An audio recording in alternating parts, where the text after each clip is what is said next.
kontra dengan NPM 2413023058. Di sini saya akan mempresentasikan hasil bimbingan sekolah saya tentang sifat koloid dan KD 3.15 dan 4.15.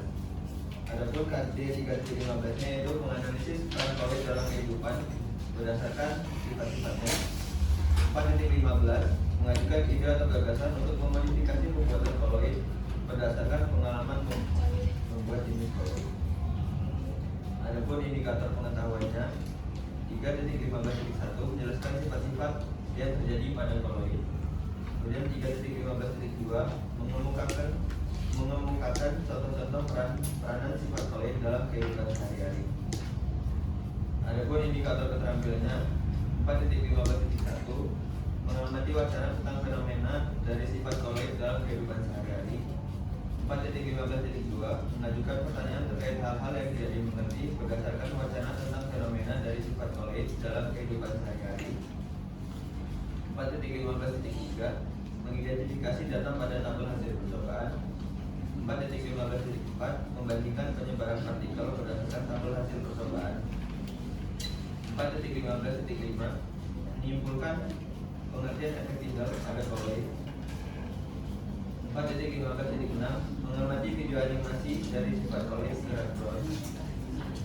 4.15.7 mengidentifikasi perbedaan tampilan susu secara makroskopis atau dilihat secara langsung dan mikroskopis dilihat di bawah mikroskop ultra berdasarkan video animasi ground. 4.15.8 mengidentifikasi pergerakan partikel koloid berdasarkan tabel hasil pengamatan. 4.15.9 menyimpulkan pengertian gerak ground pada koloid. 4.15.10 mengamati video animasi dari sifat koloid absorpsi. 4.15.11 mengidentifikasi partikel koloid mendapatkan muatan koloid dan cara kerjanya berdasarkan video animasi absorpsi. 4.15.12 menyebutkan contoh penerapan absorpsi dalam kehidupan sehari-hari. 4.15.13 menyimpulkan pengertian absorpsi pada koloid. 4.15.14 mengamati video animasi dari sifat koloid elektroforesis. 4.15.15 mengidentifikasi arah gerak partikel koloid saat diberi medan magnet. 4.15.16 mengidentifikasi perbedaan pergerakan partikel koloid bermuatan positif dan partikel bermuatan negatif. 4.15.17 menyimpulkan pengertian elektroforesis pada koloid. 4.15.18 mengamati video animasi dari sifat koloid koagulasi. 4.15.19 mengidentifikasi penyebab terjadinya koagulasi dan kenapa koloid dapat mengalami koagulasi. 4.15.20 menyebutkan contoh peranan sifat koloid koagulasi dalam kehidupan sehari-hari. 4.15.21 menyimpulkan pengertian koagulasi pada koloid. 4.15.22 mengamati video animasi dari sifat koloid dialisis. 4.15.23 mengidentifikasi proses pemisahan ion-ion mengganggu dalam koloid berdasarkan video animasi koloid.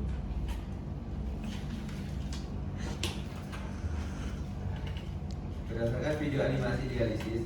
4.15.24 mengidentifikasi keadaan partikel koloid setelah kation dan anion pengganggu keluar dari membran berdasarkan video animasi. 4.15.25 menyimpulkan pengertian dialisis pada koloid. 4.15.26 menyimpulkan pengertian sifat koloid dan contoh penerapannya dalam kehidupan sehari-hari. Baik, itulah indikator yang saya buat. Kalau ada yang ingin ditanyakan.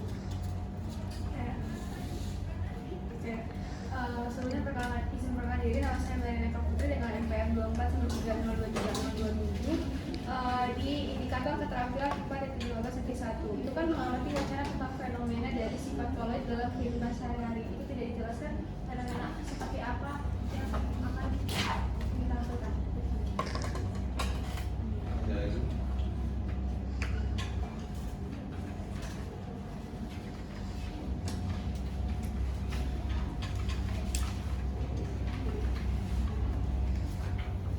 Oke, di sini saya itu menggunakan fenomena cahaya yang debu yang terdapat di dalam cahaya. Jadi itu.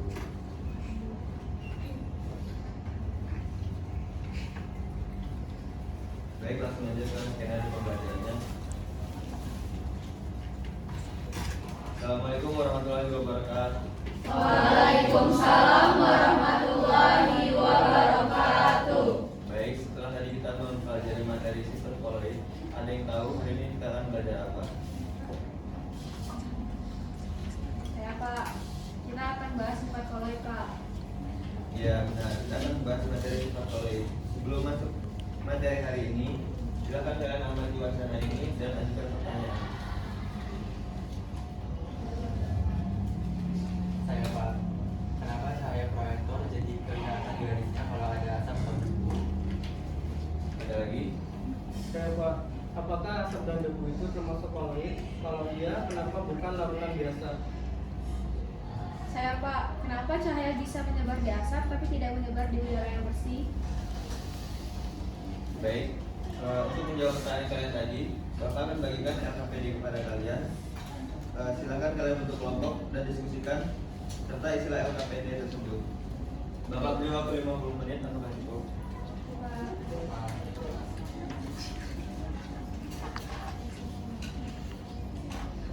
Baik, sudah 50 menit. Sekarang kita akan membahas jawaban dari LKPD kalian.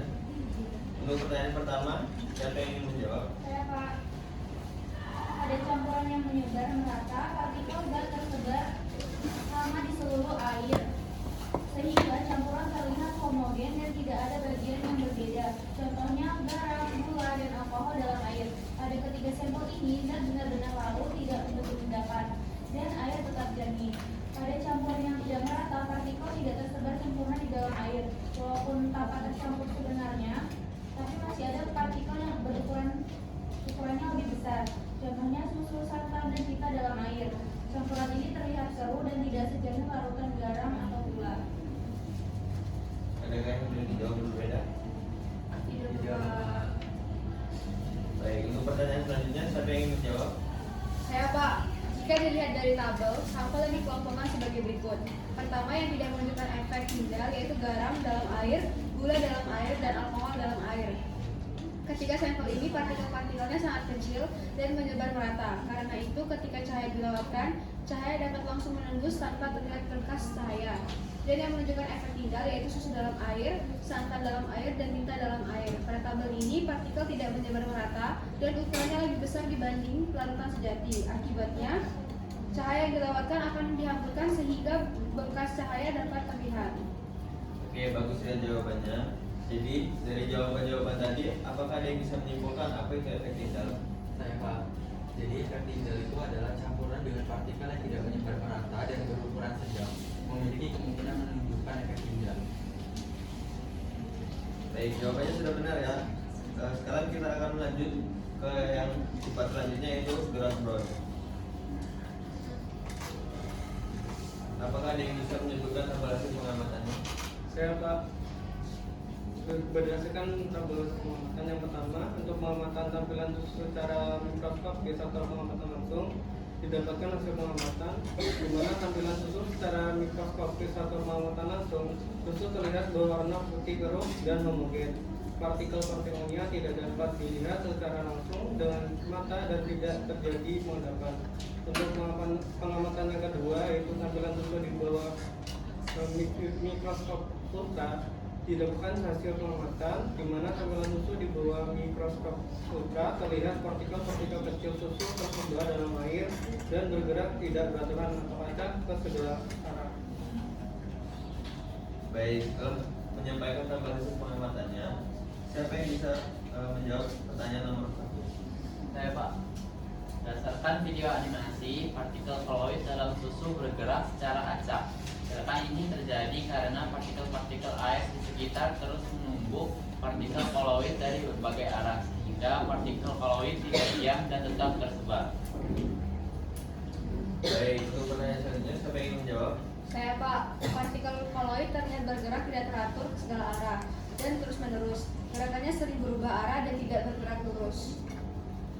Oke, jadi kesimpulan dari Graf Brown apa?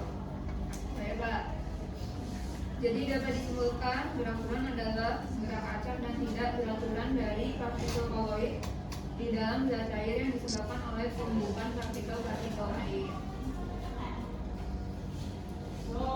Bagus ya jawabannya. Oke, untuk selanjutnya kita akan membahas tentang sifat koloid absorpsi. Apakah ada yang ingin menjawab pertanyaan pertama? Saya Pak. Partikel koloid mendapatkan muatan listrik melalui absorpsi ion-ion dari medium di sekitarnya atau karena ionisasi permukaan. Jawabannya masih kurang ya. Apakah ada yang ingin menambahkan? Saya Pak. Partikel koloid mendapatkan muatan listrik melalui absorpsi ion-ion di medium sekitarnya. Misalnya partikel koloid bisa menyerap ion positif atau ion negatif tergantung jenis partikel dan mediumnya Pak. Baik, tepat ya jawabannya. Selanjutnya kelompok mana yang ingin menjawab? Saya Pak. Absorpsi adalah kemampuan partikel koloid untuk menarik dan menahan molekul atau ion pada permukaannya. Proses ini terjadi karena partikel koloid memiliki luas permukaan besar yang memungkinkan penyerapan zat Pak. Jadi berdasarkan kesimpulan, apakah ada yang bisa menyebutkan contoh absorpsi dalam kehidupan sehari-hari? Saya Pak, yaitu masker karbon untuk menyerap polutan udara, penjernihan gula tebu, dan penjernihan air menggunakan tawas. Oke, benar ya. Selanjutnya kita akan membahas sifat koloid elektroforesis. Kelompok mana yang ingin menyampaikan tabulasi pengamatannya? Saya Pak, partikel koloid yang bermuatan positif itu bergerak menuju elektroda negatif. Sedangkan partikel koloid bermuatan negatif itu bergerak menuju elektroda positif. Oke, berdasarkan tabel hasil pengamatan kalian, siapa yang ingin menyampaikan jawaban pertama? Saya Pak. Saat elektroda diberikan sumber listrik, partikel koloid yang bermuatan mulai bergerak menuju elektroda lawan muatannya. Hal ini terjadi karena medan listrik menarik partikel bermuatan positif dan negatif ke arah yang berbeda. Oke, benar ya. Untuk pertanyaan selanjutnya, siapakah yang ingin menjawab?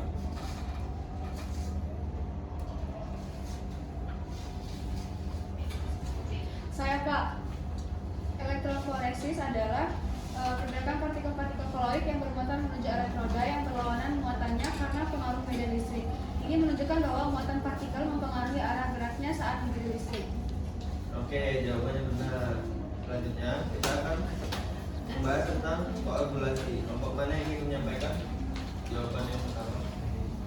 Baik Pak, penyebab koagulasi pada koloid yaitu koagulasi terjadi karena partikel koloid kehilangan muatan listriknya, sehingga tidak ada gaya tolak menolak antar partikel. Akibatnya partikel-partikel koloid bergabung dan mengumpal. Jawabannya sudah benar. Untuk pertanyaan nomor 2, siapa yang ingin menjawab? Saya Pak. Mengapa koloid mengalami koagulasi? Karena koloid kehilangan stabilitas akibat pengurangan muatan oleh ion dengan muatan berlawanan Pak. Apakah ada yang memiliki jawaban berbeda? Saya Pak, mengapa koloid mengalami koagulasi? Karena koloid kehilangan stabilitas akibat penambahan muatan oleh ion dengan muatan berlawanan atau karena pemanasan yang menyebabkan partikel saling mengikat. Oke, benar ya. Lanjut untuk pertanyaan yang ketiga, siapa yang ingin menjawab? Saya Pak. Koagulasi adalah proses penggumpalan atau pengendapan partikel-partikel koloid sehingga fase terdispersi terpisah dari medium pendispersiannya akibat kehilangan stabilitas muatan yang memiliki peran penting dalam banyak aplikasi industri dan lingkungan. Oke, berdasarkan jawaban kalian tadi, apa kesimpulan dari koagulasi? Saya Pak. Koagulasi adalah proses penggumpalan atau pengendapan partikel-partikel koloid sehingga fase terdispersi terpisah dari medium pendispersinya akibat hilangnya stabilitas muatan yang memiliki peran penting dalam banyak aplikasi industri dan lingkungan.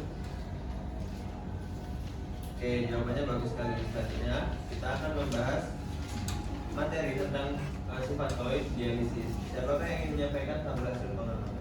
Saya Pak. Partikel A itu berukuran kecil. Hasil pengamatannya dapat melewati celah isi dengan mudah. Partikel B, ukuran partikelnya sangat kecil. Hasil pengamatannya dapat melewati celah isi dengan mudah. Sedangkan partikel C berukuran besar. Hasil pengamatannya partikel tertahan dan tidak dapat masuk celah isi. Oke, berdasarkan tabel hasil pengamatan yang sudah kalian dapatkan, siapa yang ingin menjawab pertanyaan yang pertama?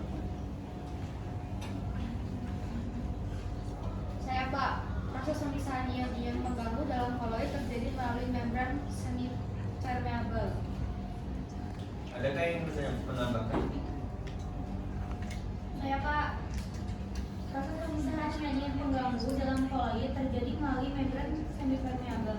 Membran ini memiliki pori-pori kecil yang memungkinkan ion-ion dan molekul kecil atau kation dan anion pengganggu untuk berdifusi keluar mengikuti aliran fluida. Sedangkan partikel koloid yang berukuran lebih besar tertahan dalam membran A. Oke, bagus ya jawabannya. Untuk pertanyaan selanjutnya, siapa yang ingin menjawab? Saya Kak. Kation dan anion pengganggu dapat keluar dari membran karena ukurannya jauh lebih kecil dibandingkan pori-pori membran dialisis. Akibatnya, ion-ion tersebut dapat bergerak bebas melalui membran secara difusi, sedangkan partikel koloid tidak dapat melewatinya. Oke, untuk selanjutnya, siapa yang ingin menjawab? Saya Pak. Setelah kation dan anion pengganggu keluar, partikel koloid menjadi lebih murni dan stabil. Koloid tetap berada di dalam membran dialisis tanpa mengalami pengendapan, karena hanya zat pengganggu yang terpisah, bukan partikel koloidnya. Oke, jadi menurut jawaban kalian tadi, apa kesimpulan dari dialisis? Saya Pak.